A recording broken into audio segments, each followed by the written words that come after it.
Welcome into the Big Three. I'm Heather Harrington along with Will West. We're giving you our hot takes on the stories around the nation. And the big thing, Will, LeVar Ball versus LeBron James.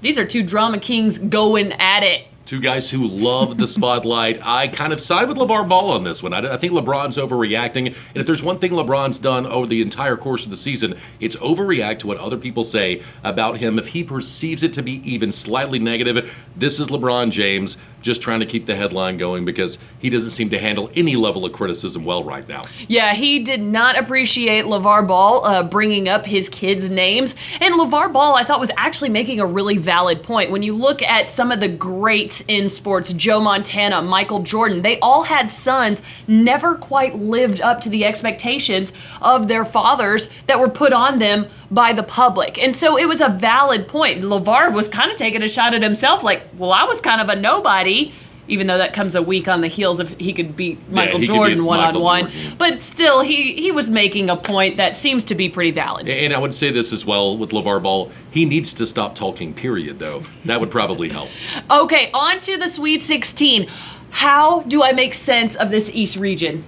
If you look at the East region, you have teams that defend the perimeter well, and you have guys with a lot of experience. There aren't really one-and-done guys there.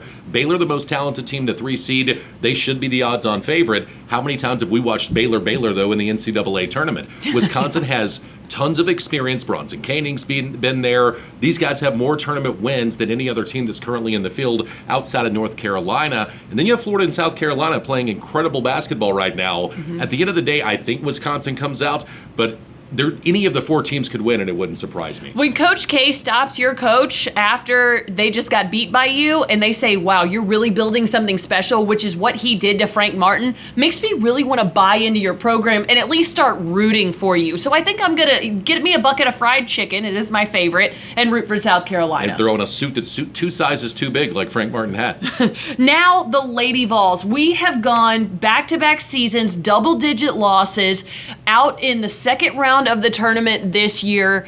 Will, what is the state of this iconic program? I look at the Lady Vols and I think it's shaky. And you can't help but wonder what the future is going to hold with Holly Worley, because we see the same problem over and over again, and I guess they expect a different result. I don't think the coaches are holding them accountable enough on the offensive end. That's the problem. You shoot 33% against Louisville. That's not going to get the job done. It might be in everyone's best interest if Diamond DeShilts goes somewhere else, because when you watch this team, it's Diamond DeShilts playing her game, kind of an AAU basketball game, or the rest of the team playing a team game, and Diamond standing over in the corner, and it becomes 4-on-5. For whatever reason, the coaching staff just has this big disconnect from the players. They have got to figure out how to speak the same language, and Holly Worley is going to have to figure out how to get her team to do what she wants them to do. That's going to be the biggest key, and then I can't wait to see these 4 freshmen come in, because I think Holly might be coaching for her job next season. I think so. The seat's incredibly hot right now. All right, for our extra credit segment, I have hired an expert to answer this very tough question for us, Will West. It's good when people know things, because we don't. Tennessee football started spring practice this week, and the one and only Trey Smith was getting reps at left tackle. So let me bring in our expert here. It's a little Magic 8 Ball action. Will Trey Smith be the starter at left tackle for Team 121 when they kick off the season? No doubt about it.